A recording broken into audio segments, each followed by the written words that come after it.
Yo, what's up everybody, Swillow here, and today we're going to be doing our first discussion video.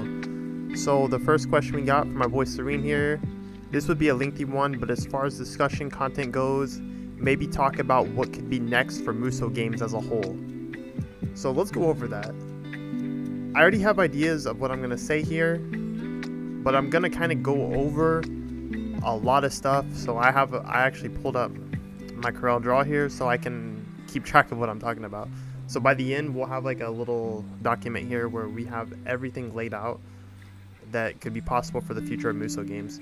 So basically, the core concept I have for the future of Musou is that I think they need to start revisiting what they did in past games. So if you ask me like what new can they do for Musou, the answer for that is I don't know, because they've honestly, if you look across all the Musou games ever made, they've kind of dabbled in everything. They did a little bit of everything. You know, they did like giant boss fights like in Hyrule Warriors. They did open world in Dynasty Warriors 9. They did so many variations of the string charge system, and they've even had a couple games that just straight up abandoned it.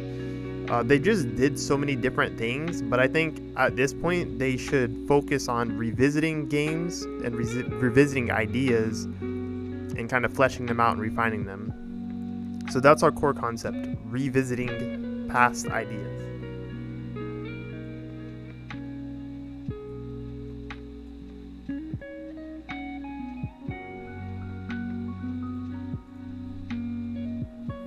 Yeah, I can't spell here. Alright, so that's our core concept, revisiting past ideas. So the first games we're going to look at, we're going to go through Dynasty Warriors first, since you know that's where it all started. So we're going to go through Dynasty Warriors 2 through 5, since all these games are kind of a similar energy.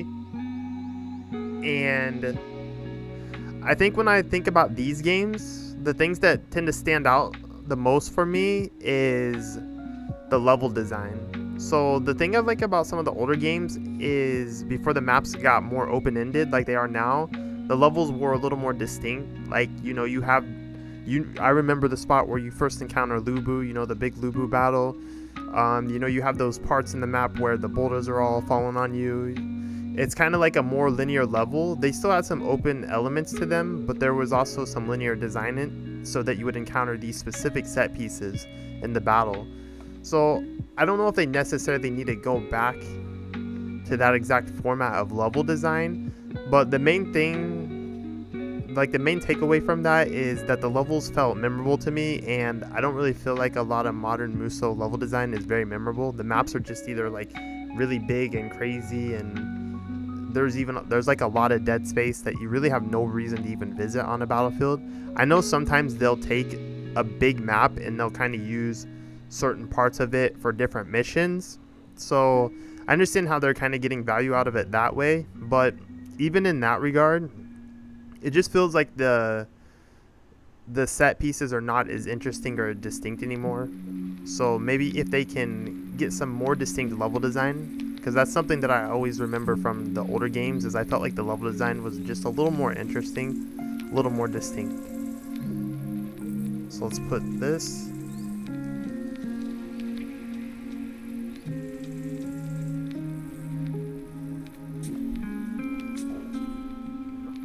So there's some other small things from these games that I like as well. There is, you know, like versus mode, the mini games, like the side modes, basically the side modes. The only thing is, I don't know if that's something they really need to focus on, because those are just, they're side things, you know. I don't want them to stray from the main path, but definitely, like, I do enjoy the side modes, so I wouldn't mind seeing side modes make a comeback when they can, without compromising the main game, of course. So I'll kind of put this as a smaller bonus thing.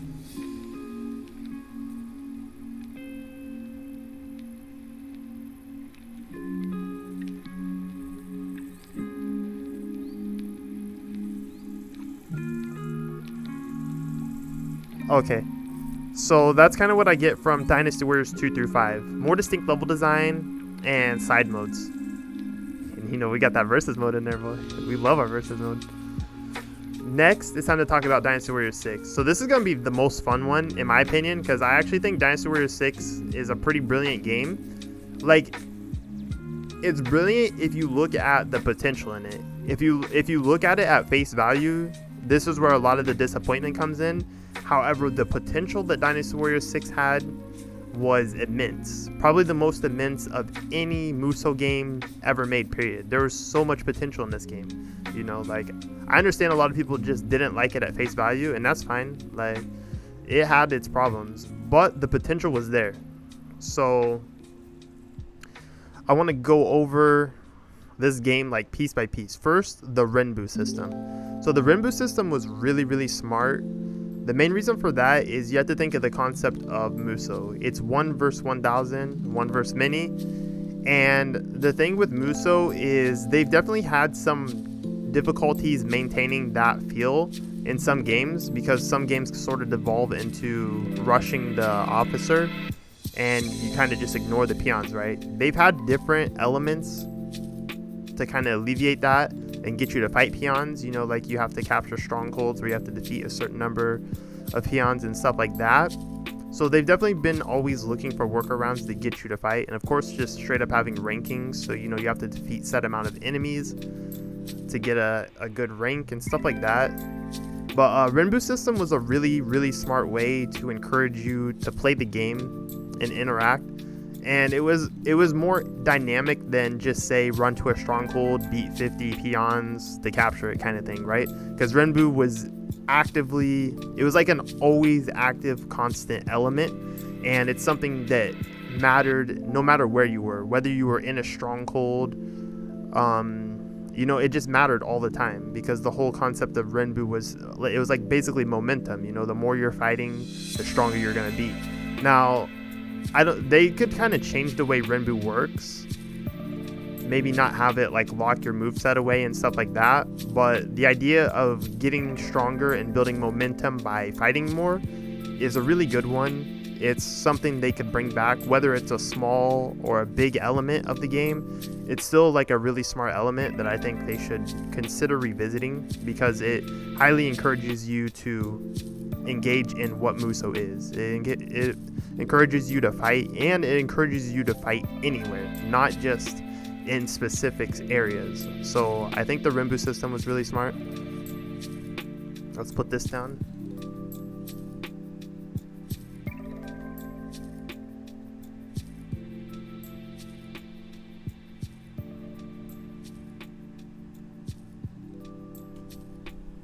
So we have that, a Renbu-like element to encourage constant combat and reward you for doing so.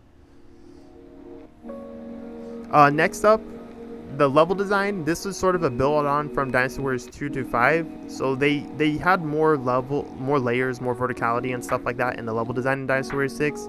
You know, they had like the ladders and little stuff like that. So once again, just more distinct level design. Same deal there.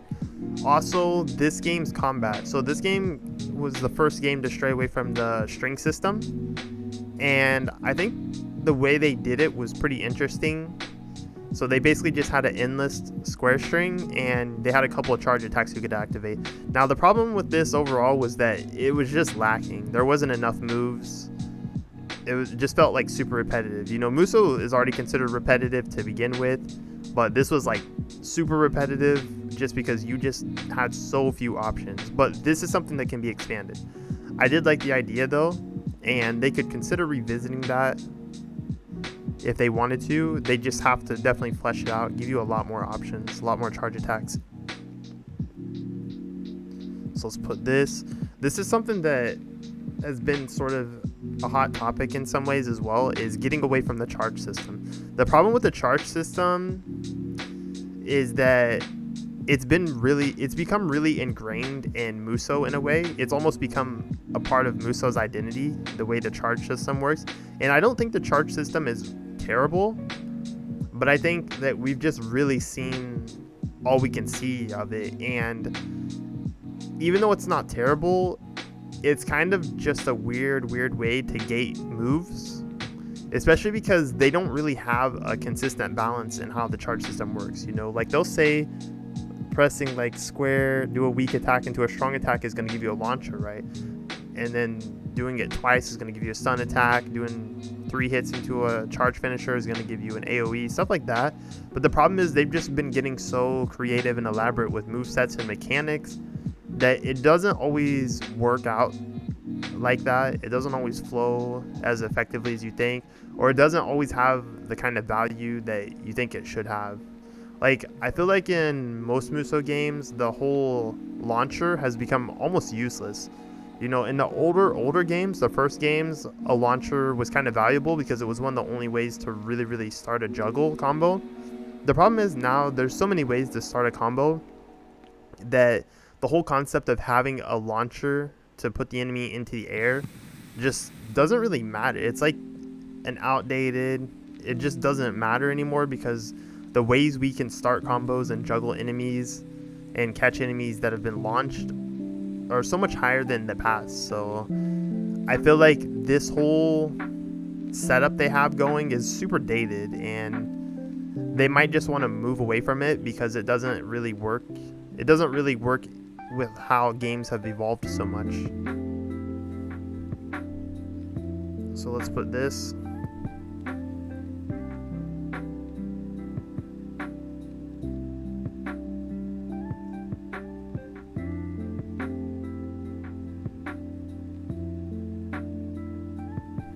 Let's see, what else can we pull from Dynasty Warriors 6? I'm trying to think.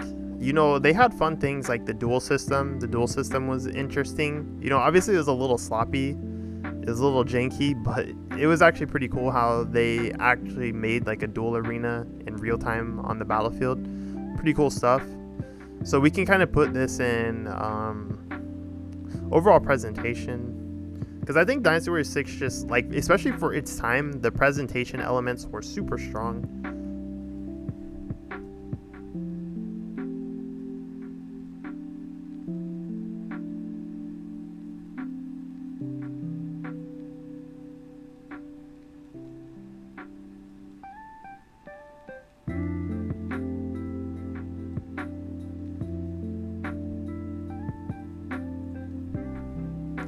Yeah, so that's what we can get from Dynasty Warriors 6, I think.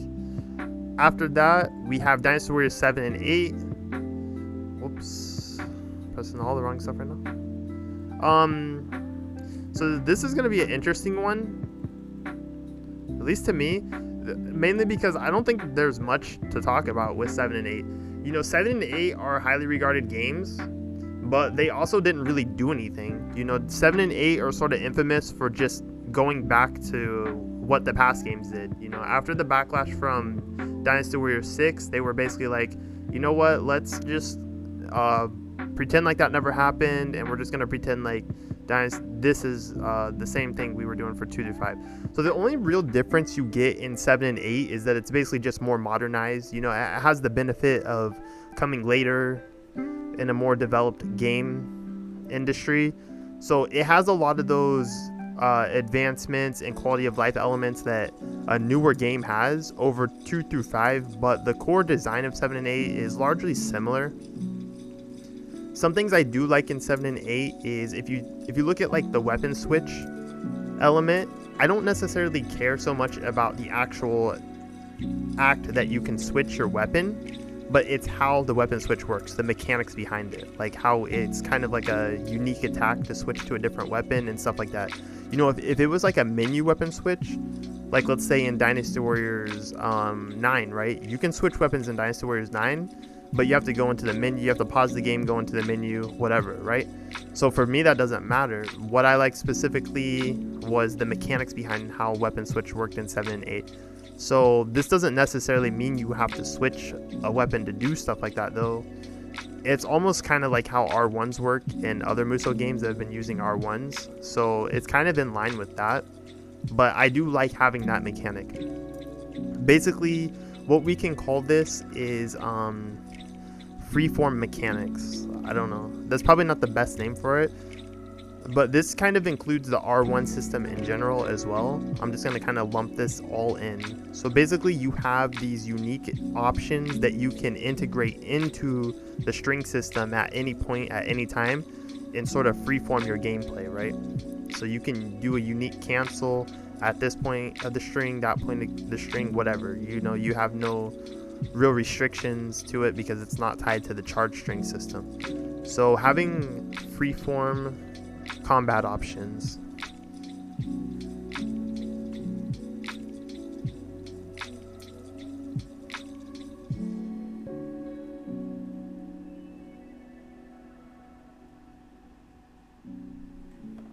you know, so we're kind of cheating, getting ahead of the game library by bringing that in, but it works here. This is the first game that kind of has that concept that we're talking about, and especially in the Dynasty Warriors line. So freeform combat options. This also goes in line with removing the charge string system. So we're basically trying to create a more freeform combat system, more flexibility, more dynamic, more choice and options when you want to use them. And I'm definitely going to have a lot more to say about this when we get to a certain game. I'm not going to mention that game yet, no spoilers.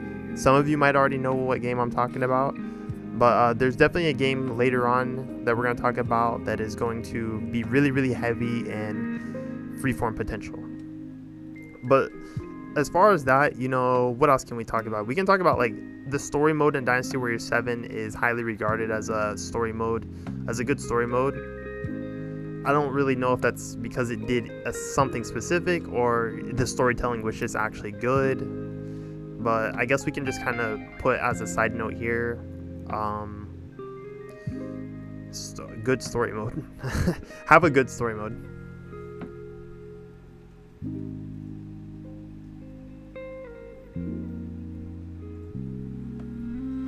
Now Dynasty Warriors 9. So Dynasty Warriors 9, I don't really know if there's any distinct thing I want to pull from this game. It has more freeform elements, which we've already covered in 6 and then 7 and 8. So there's not much to say there. Open world. Now the open world was actually interesting, but I don't know if I actually want that to be Musou standard, you know, like, it was just interesting for what it was. It's not something that I actually want them to keep doing, though.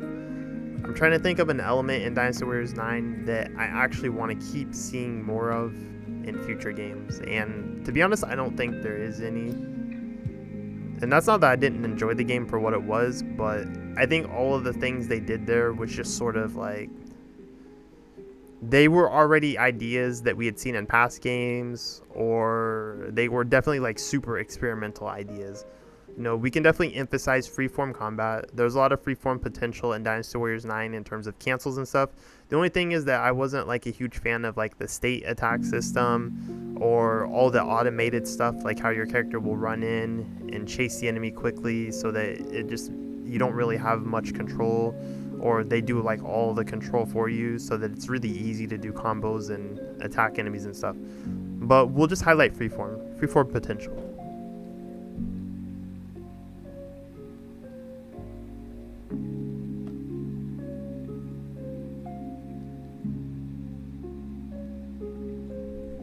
Okay, so that's pretty much it for the Dynasty Warriors series. Now we can look at the Samurai Warriors series. Samurai Warriors, I don't even know. I'm not gonna go through each game the same way I did Dynasty Warriors 9, because I feel like Samurai Warriors didn't really evolve the same way Dynasty Warriors did.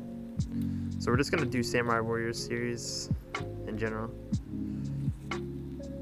For Samurai Warriors series, level design was nice. You know, they introduced R1s, so we already covered freeform potential with Dynasty Warriors 7 and 8, but we can probably just further emphasize that. I'm trying to think of a more exclusive thing for the Samurai Warriors series, but I don't think there's anything particularly exclusive to the Samurai Warriors series that I want to see make a comeback. But we'll just highlight things that we could say side modes. The side modes in Samurai Warriors were definitely pretty nice. Some of the games, at least.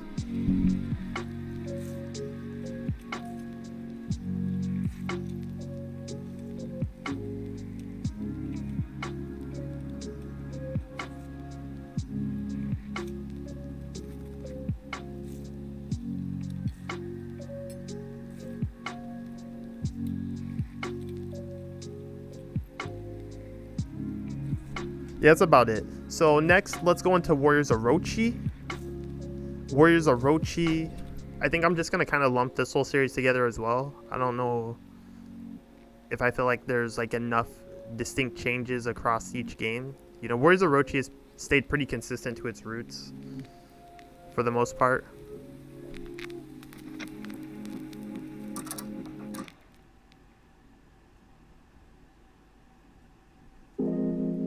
So basically the things that Orochi do, freeform. I'm basically hitting freeform with a lot of these games. But Orochi, we have to give Orochi credit for being the first game that really just gave us that super crazy freeform potential. And that's really been one of the biggest highlights of the series, is its freeform potential. So we definitely have to acknowledge that Orochi has incredible freeform potential. You know, the mechanics, the character switch mechanics, the R1s, all that different stuff. I feel like they've sort of squandered this the more the series has went on, because if you go back to older games like Warriors Orochi 1, they had a lot of fun possibilities. Like with one character you could do a buff that gave you infinite Musou. Switch to another character like Ganing. You know, Ganing had his infamous running Musou attack, which lets you cover a lot of space quickly. So the type of team synergy you could get in the first Warriors Orochi felt a lot more interesting than what you get in future games, because they don't really have those interesting buffs and R1s like they did in the past that create interesting team synergy. Like you think of fighting games like Marvel vs. Capcom, right? And people always talk about the team synergy and the cool things you can do when you have this character with this character together. And that's what I think of when I think of like Orochi 1. Like Orochi 1, you know, if you only had this certain team composition, you could do this really, really, really cool thing that just wasn't even possible with a different composition. The only problem is that in future games, the compositions are not as interesting to me. There's some interesting compositions, but they're fewer and far between. I felt like in Warriors Orochi 1, you could just get a lot of fun compositions. And in the future games, a lot of the characters are just kind of like whatever. Mostly they have a lot of quality of life elements, or a lot of like really homogeneous elements that make it to where your team composition doesn't matter as much. Like if you look at Warriors Orochi 4, for instance, when you switch your character, there's this sort of vacuum effect, right? And this basically makes it possible to follow up anything with any character. So it's not like you have to look for characters that actually have to have like synergy to follow up combos, because you have this unique mechanic that just automatically makes it so that everything works, right? So you don't really have to think about team composition anymore, because everything just works. Everything you want to do just works. There's a couple instances where you can have some creative, unique composition, but that's sort of the difference between Warriors Orochi 1 and progressing through the series to Warriors Orochi 4, is there's less interesting team composition required due to homogeneous and like uniform mechanics, quality of life mechanics.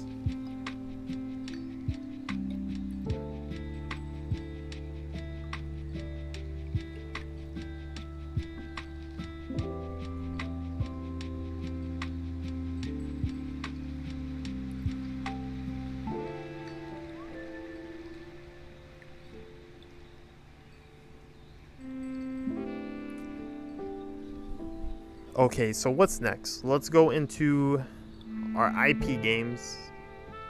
What was the first IP game they ever made? Gundam, right? Dynasty Warriors Gundam. So what did Gundam do? What did Gundam do that kind of made it... I cannot type. What did Gundam do that kind of felt like fun? The thing I like about Gundam, you know, Gundam introduced the boosters and the air combat and stuff like that. It also had like the hold attacks. This is probably like a really weird, like a really specific thing, but I like how you could hold triangle and sort of charge your gun or your secondary attack. and integrate that into your strings, that goes more into freeform potential, right? So I like the freeform potential in that. I liked having that secondary weapon type mechanic as well. I definitely like the boosters. Basically, they got away from horses. Movement. That's what we can talk about. Movement. So Gundam has movement. We don't have horses anymore because we have movement. So that's one of the highlights of Gundam is movement.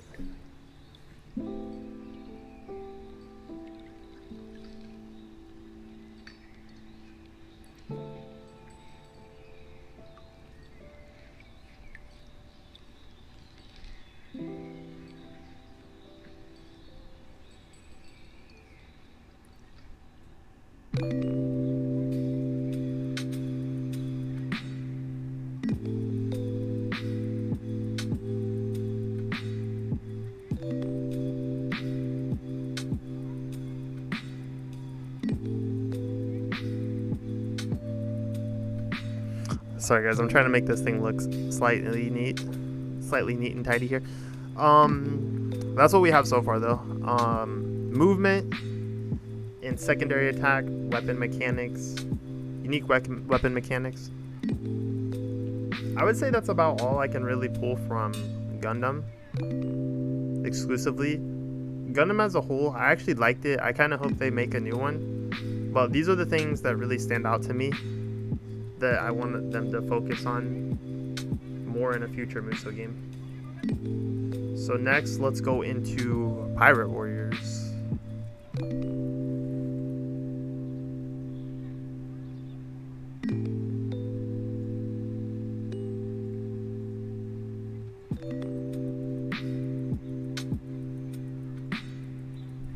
Okay, so One Piece Pirate Warriors, you already know what's crazy in here.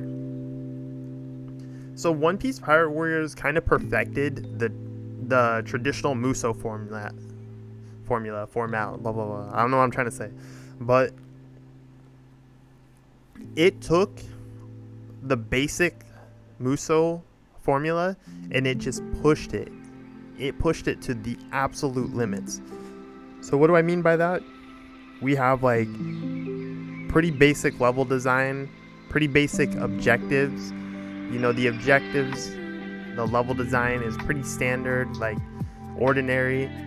You still had the charge string system, but they pushed it to the next level. You know, they had not just a square string, but they also had triangle strings as well. And then of course they incorporated the R1s, which was out of control. The R1s allowed the characters to be so dynamic and unique. We pair that with other mechanics like the dodge offset mechanic, the awakenings, all that stuff. Like all these things come together and they take the charge string system, the basic flat, boring, bland charge string system, and make it as exciting as possible because there's just so much you can do.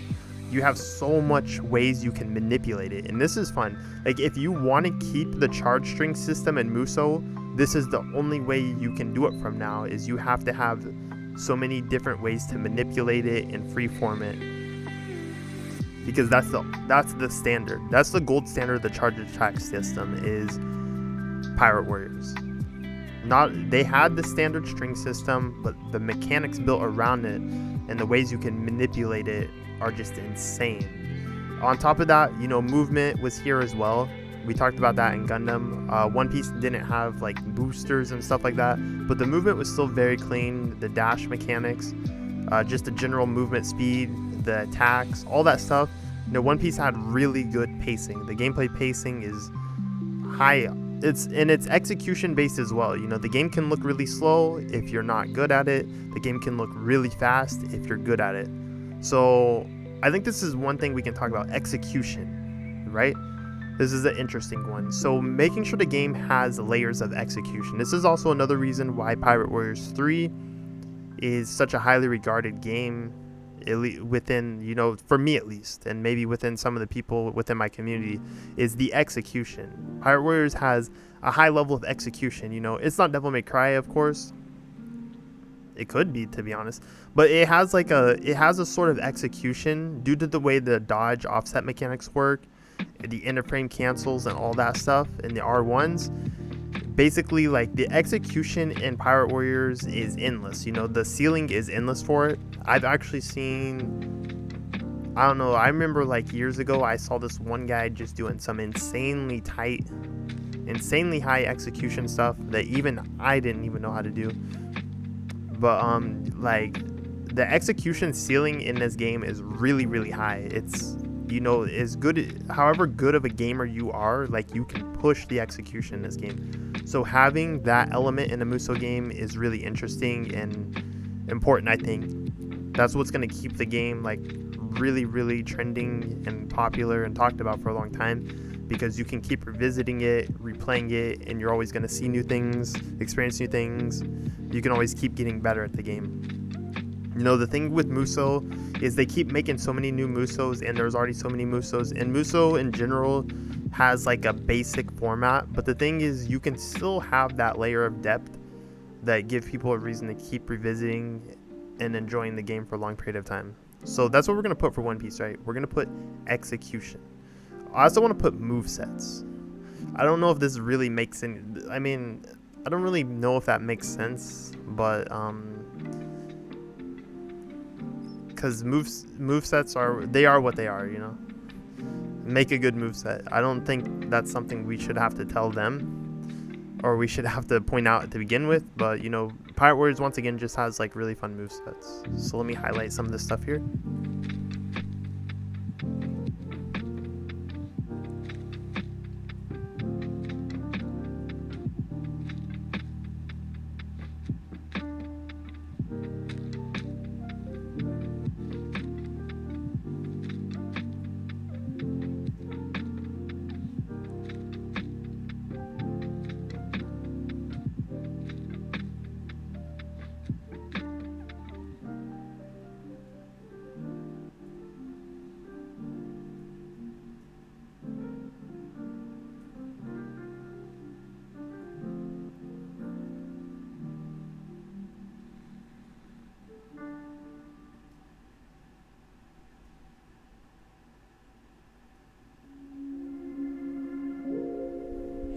To be honest, this is like just a list of things that the game did well. I think the only thing that that's really important to note is the high execution potential.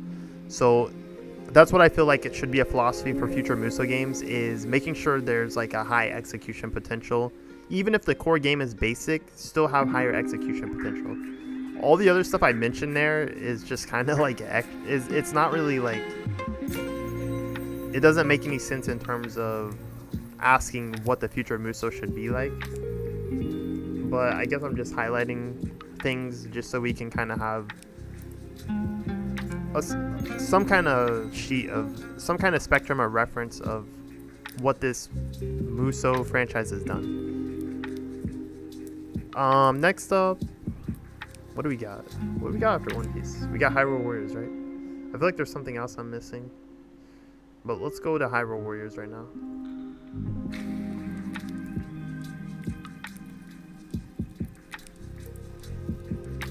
So what did Hyrule Warriors do? You know, the boss fights, I like them. They just need to be a little more intricate. I don't know. Like, Hyrule Warriors, I don't think it really did anything stand out. Actually, defense. That's where we have to talk. That's what we gotta talk about, is defense. Defense in Musou games is whack, but I will say they handled the defense pretty effectively in Hyrule Warriors. The guarding felt good. The sidesteps felt good. Actually, dueling enemies felt good in that game. In a lot of Musou games, like, using the block button feels like a nightmare. You know, between not having lock on and stuff like that, and the strafing feeling awkward, the sidesteps feeling awkward. This is what Hyrule Warriors sort of did that past Musou games just really sucked at. I mean, One Piece did have pretty good defense, but it wasn't traditional defense. It was just like really, really exploiting its crazy dash. But Hyrule Warriors was basically the Musou game that really highlighted defense. So that's what I'm gonna put here. Defense mechanics.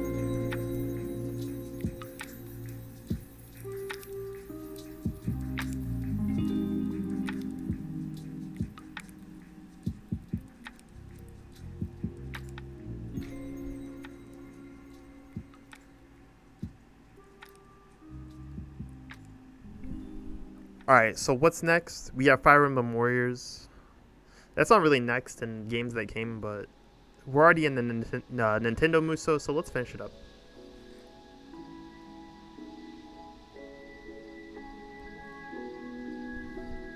So Fire Emblem, basically the thing that Fire Emblem did is it had amazing strategy elements. So I really liked the way you could navigate the characters on the little mini map, the little 2D strategy map. It felt really good. It was really easy to use. The whole interface was fast, simple, clean, and effective. So you could have all your officers where you want them to be, especially because of how the weapon triangle system worked in that game. You definitely needed that as well. But the map, basically the management, the army management is what we'll use. It was really strong, really intuitive. It just felt clean and effective.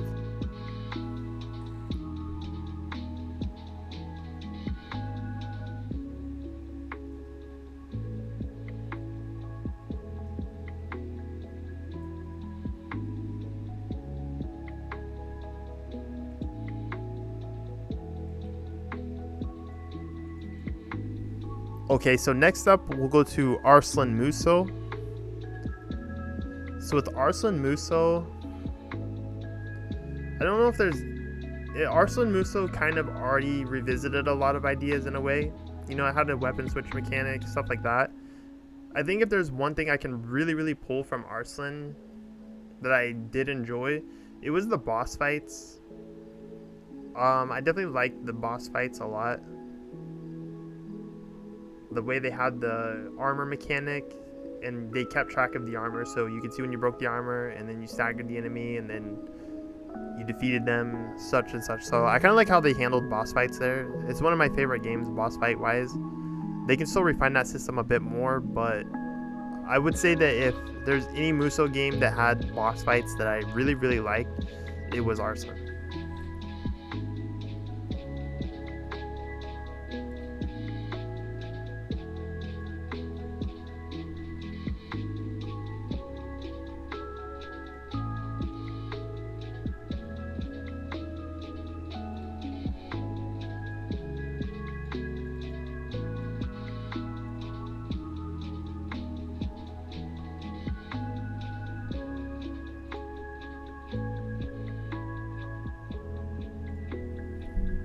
Okay, so next up we have Berserk.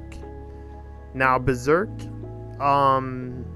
it had a lot, like Berserk is sort of in line with One Piece in a lot of ways. It's kind of like a mix of One Piece, Hyrule Warriors, and Arslan in terms of qualities. But the thing that I liked the most about Berserk was the side modes. Crazy, what is it called? I can't even remember what it's called. Endless Eclipse. So the Endless Eclipse was like probably hands down the best side mode that has ever existed in a Musou game. You know, you just got to fight, bro. You got to fight, and of course the way it was layered, the way it got progressively harder, and then once you finished it, you could do another 100 floors even harder. That was legit. That was crazy legit. Then having multiple R1s, that just emphasizes the freeform flexibility, but we've already highlighted freeform so much that I'm not going to highlight that there. We're just really going to talk about the side modes. Amazing, endless side mode.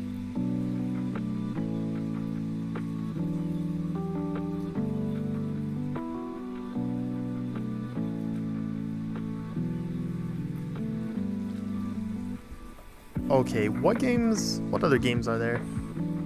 Oh, there's H&K, Hokuto no Ken, Fist of the North Star. So Fist of the North Star, I would say that's kind of like a mixture of a lot of other elements we've already covered. But I will say that we can highlight that game for, especially the first game, for the combat, the freeform combat potential. The kind of combos you could do in the first game, not so much the second game, were crazy awesome, to be honest. So basically what we'll say for H&K is dynamic combat elements, you know, the way they have the air combat, the skill system, everything, like very dynamic combat mechanics.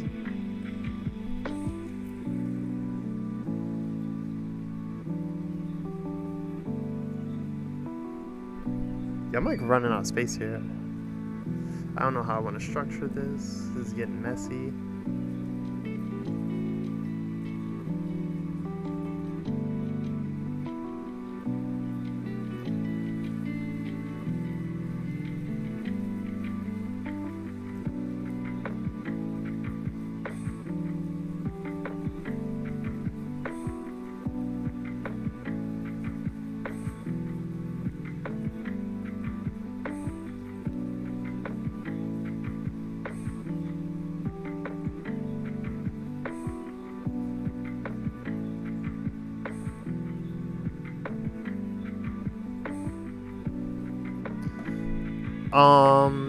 What's next? What's next? Dang, I just feel like I'm forgetting something I shouldn't be forgetting, but I'm not sure what I'm forgetting.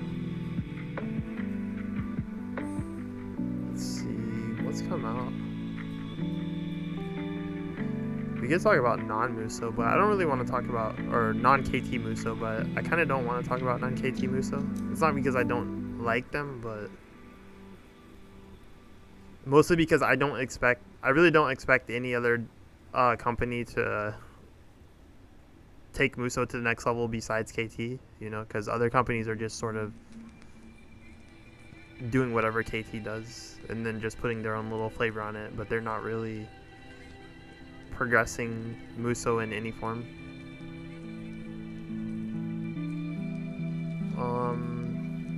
Dang, bro. Oh, Warrior All Stars. That's one. So what I like about Warrior All Stars,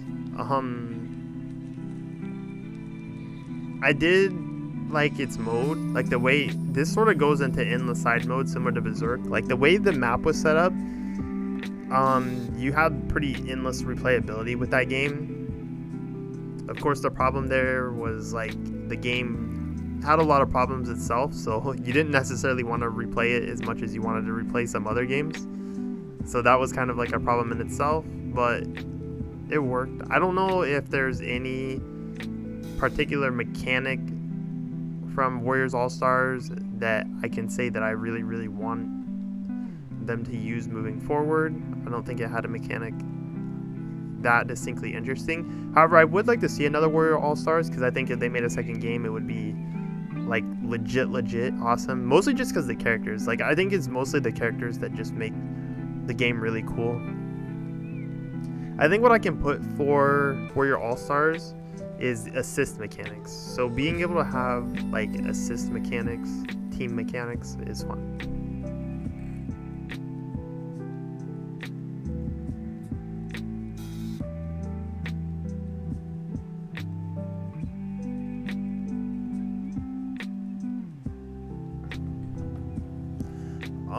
What else do we have here? I know I'm probably missing something, but I don't think whatever I'm missing has something that is going to be really that relevant to this discussion. So let's just kind of go back and look over what we have here. And let's see if maybe I can add anything to this. So more distinct level design. The level design has fallen off, or it's either fallen off or it's just gotten lackluster due to the way gaming has progressed. Renbu elements. Momentum-based features to encourage constant combat. Move away from charge attack string system. Level design, nice presentation, nice touches, real-time duels, stuff like that. So freeform combat options, always got to have those. Freeform potential, side modes. You know, we want our side modes, preferably if they're as good as Berserk, that endless replay value. You got to have a good side mode, man. Like, that's just so mandatory in Musou now. You got to have a side mode that you can just keep grinding out forever. You know, level design again, crazy freeform potential, a lot of fun mechanics and cancels. Gundam movement. Movement's so important, and honestly, I kind of just want to see horses go. Either that, or they've got to find a better way to integrate horses. Like the whole getting on and getting off horses is not the move anymore. It's terrible. And then in general, even if you don't even have horses in your game, like the mechanics just need to, like the movement just needs to feel interesting. Good movement goes a long way. High execution, you know, like, yeah, these games are not Devil May Cry or whatever, but that doesn't mean that we can't have fun execution. to keep us invested. You know, if you're going to keep the charge attack system, push it to the limits, yo. Push it to the limits of what it can be. Good gameplay pacing that goes along with movement, level design, all that. So good defense mechanics, good strategy management mechanics, good boss fights, good replay value mode, dynamic combat options, good team assist mechanics. Oh yeah, we forgot. I mean, Age of Calamity kind of is in line with the first one, right? It has like a lot of the same perks, but let's put Age of Calamity in its own category. Like, one of the main things I liked about Age of Calamity was its freeform potential, which we've already highlighted. But I will say that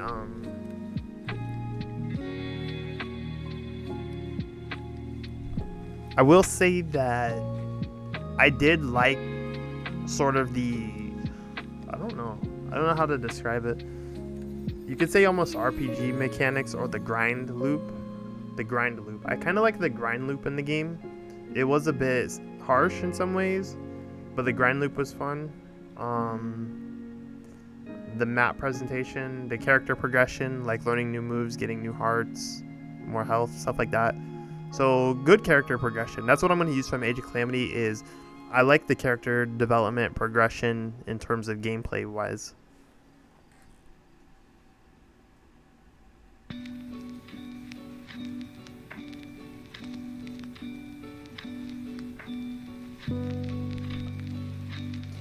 And I think that's it. I think that's pretty much it. So what else can we do moving forward that I didn't really cover here? Multiplayer.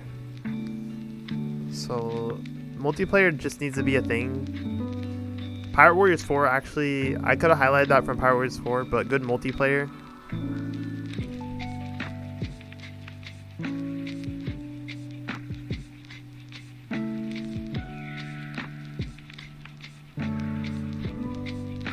You know, I gotta talk about Pirate Warriors 4 because this game was good, but the play value felt really, really low.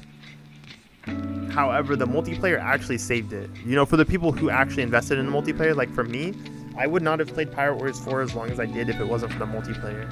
The multiplayer definitely gave that game a huge boost to play value. The reason I even got into Musou in the first place was because of multiplayer. You know, my friend invited me over. He's like, yo, I have this cool game. Let's play it together. And we played Musou. That's it. Like, for me, Musou and multiplayer are very synonymous elements. And the way they've handled multiplayer has been varying degrees of good and bad, but a lot more bad. So we need good multiplayer. Multiplayer should really, really just be an important element of Musou. Trying to think of what else we can talk about here. If there's anything I'm missing, I don't think there's anything. I think that's about it. But y'all can leave a comment about some things that you would like to see in future Musou games, or what you think about this list. If you think the idea I have for the future of Musou sounds interesting to you, which is basically to revisit past ideas and kind of flesh them out, you know. I'm not necessarily saying that they have to keep these ideas anywhere like any of the games have currently done them, but I like the ideas and I like how they fit into Musou, and I think if they refine them, alter them, improve them and such, if they basically cover this whole list right here and they build a Musou off of this, to me this is going to be the best Musou game easy. It's going to be one of the best video games easy. Like, if they can hit all of these points on the list, if their game can offer all of this, crazy, bro, crazy. It's going to be a crazy good game, because this for me is all of the most significant elements from each game that they've never really, because this is the thing is they did a lot of things in all the Musou games, but very few Musou games actually do a lot of these things at once. So normally when you play one Musou game, you know, like Arslan, for instance, the boss fights are nice, everything else is whatever. So what if Arslan had all the other things on this list? Then the game would be crazy. So So that's the problem, is if you look at this list, a lot of the games here are doing like one or two really good things, but a lot of the other parts of the game are kind of lackluster. Not for all the games here, but for a lot of them, you know. So the idea here is that they just need to focus on improving the foundation of Musou. Every Musou game moving forward needs to hit more of these key components so that the overall experience can be good. Because the problem is now, I feel, is when a new Musou game comes out, we have to sit and say, how many things are they going to do right in this game and how many things are they going to do bad in this game? Because that's how it feels. It's like, what is this game going to do good and what is it going to do bad? You know, that's pretty much like depends on how enjoyable it's going to be. Because, you know, if it does the right things good, then it's going to be a fun game. However, if it does the wrong things